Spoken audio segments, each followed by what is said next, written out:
When was the last time any of you watching me right now went to your local dealer and brought a laptop with a microphone and took a measurement of the speaker that you are potentially buying? Explain to me how we can measure soundstage. You all love to play mental gymnastics with this stupidity about loudspeaker measurements.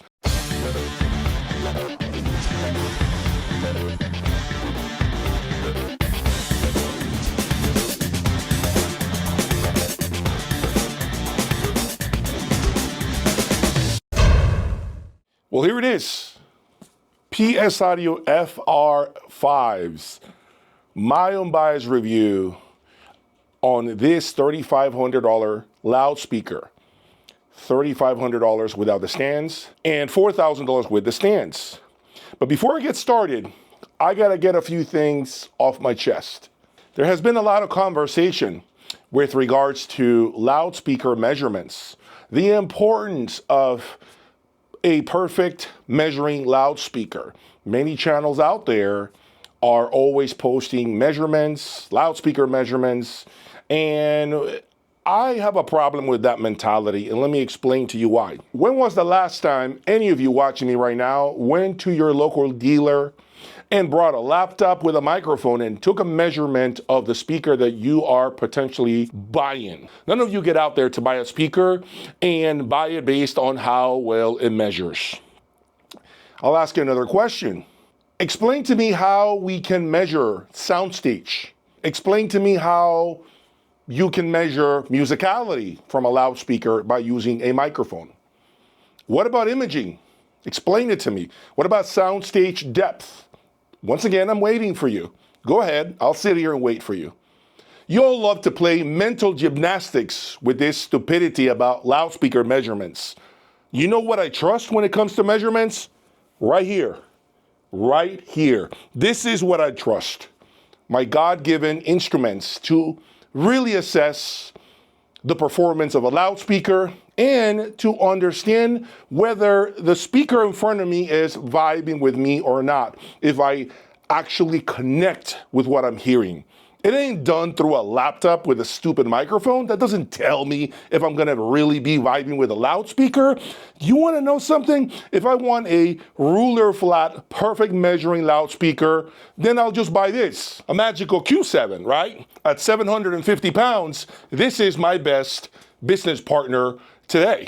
I don't have to be second guessing about cabinet resonance and the BS of not enough bass or missing something in the upper registers, all that nonsense and that stupidity. See, I understand that many of you take measurements of your room because you want to understand if you need to add subs, what are your room challenges, if you have a certain frequency that isn't really what it should be, right? So I understand the need for a measuring kit, a laptop and a microphone. I get it. But what's interesting to me too, though, is the placebo effect. Many of you bring that up to my attention. So I'm gonna turn that back around and ask you, when you're listening to a loudspeaker and you take the measurements of such speaker and then you sit down to listen to it,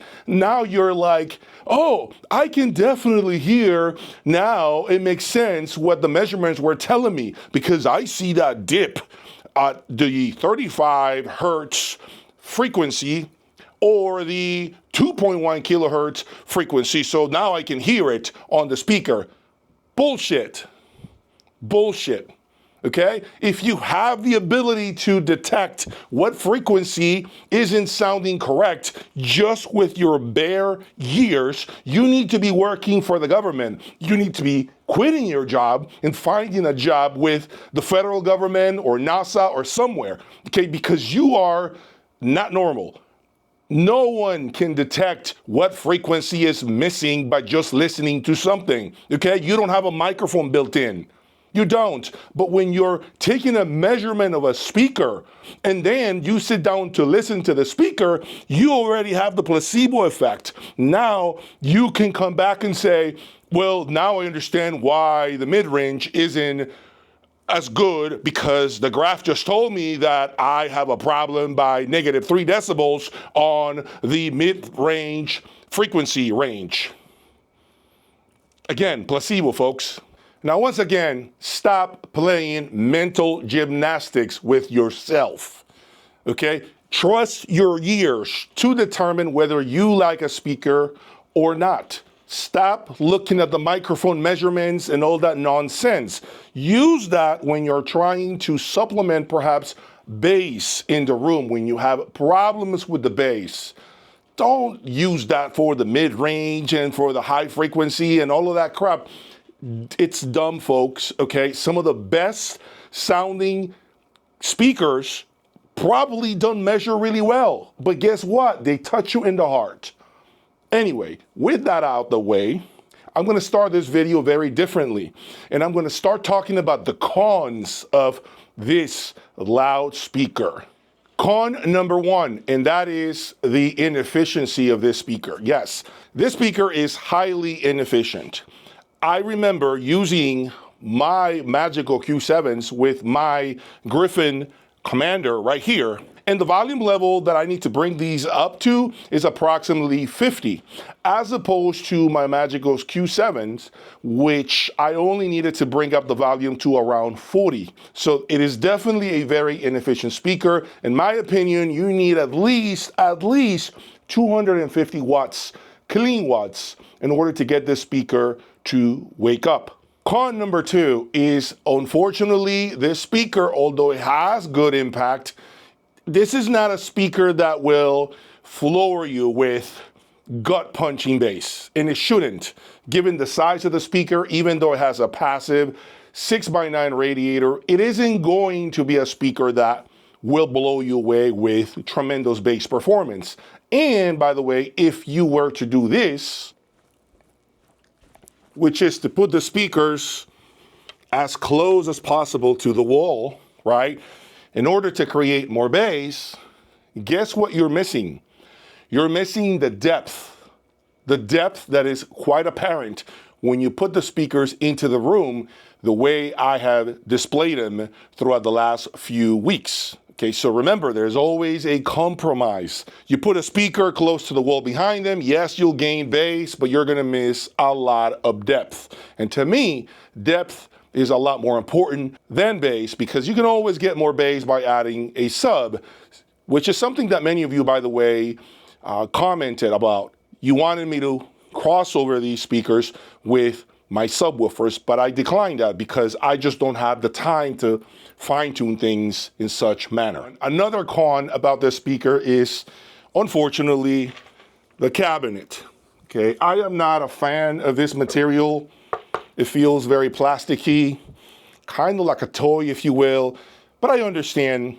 Listen, it is a $3,500 speaker, so there's only so much PS Audio can do. However, I know there are many other loudspeakers out there that have a much nicer construction that are hovering around the price point of this FR5. So PS Audio, that's something that I wish you could work on, is to, I don't know if there's a way you can build this with a different material and still make it perform as good as it does. Another con is, yes, the price point. Makes no sense, right? But the price point of $3,500 will automatically make many of you who watch me assume that this speaker is crap, that it isn't good. It's just unfortunate, but yes, sometimes the price tag that is attached to a product tends to have an impact, a psychological impact, with many buyers out there. So very, very few people understand that. Unless you hear it, you don't really know what you're talking about. Unfortunately, yes, many of you are going to judge it just because of its $3,500 price tag. But that doesn't mean that the product doesn't deliver a quality performance. Another con has to be the fact that the speakers need to be relatively close to you to give you this feeling of a wall of sound that washes over your shoulders. If you're looking for a speaker to fill a big room, this is not the speaker for that application. Please look at the higher end models from the PS Audio lineup, okay, maybe like an FR30. This is not a speaker that I recommend if you're seated, in my opinion, if you're sitting more than like 8.5 feet away from it. Because if you go beyond that 9-foot distance from the speaker, in my opinion, you begin to almost do hallway listening. You miss out on all the intimacy that these speakers can provide. All right, so now let's do the pros of this loudspeaker. Number one, obviously, is the $3,500 price tag. I do think they are definitely priced right where they need to be. $3,500 isn't a ton of money. If you're looking for a perfect measuring speaker, this isn't it. As I mentioned to you, stop doing mental gymnastics with yourself. This is a $3,500 speaker. It cannot be perfect, okay? That's left for the higher end models. And that goes across any loudspeaker brand, in my opinion, not just PS Audio. Another pro of this speaker is certainly the magnetic planar tweeter. Such a musical sounding speaker. I never felt this speaker sounding analytical, bright, too in your face. Never felt that I wanted to run out of the room with this speaker, regardless of volume level. This speaker is just naturally very engaging, very easy to listen to. If what you're seeking is a great listening partner, a speaker that can sweep you away, I think this speaker does that in spades. Another great pro of this loudspeaker, which was actually very shocking, is the off-axis response. When I sat in this room, as you know, I have 3 recliners. Regardless of where I sat here, it was a very, very complete sound. I never felt as if the speaker to the left or the right of me disappeared when listening off axis. To me, that's very cool because that means you could be sharing a nice listening session with your loved ones and everyone will get a very, very nice picture of the sweet spot. I mean, no one will feel left out. Absolutely great off-axis performance, which, by the way, in my opinion, Wilson Audio struggles with. Wilson Audio isn't really good at. I mean, I've had a lot of speakers in the past, and that's not something that many speakers display. I mean, Wilson Audio, in my opinion, doesn't have great off-axis response. You have to be in the middle of the listening chair in order to get the full effect and all the imaging and soundstage that is possible from that speaker. The moment you move off to the left or to the right, that effect is completely negated. And last but not least, speakers completely disappear into the room. Very easy to make these speakers completely just walk out of the room the moment you play music. That's clearly a testament to the design of this loudspeaker, all what went in the speaker.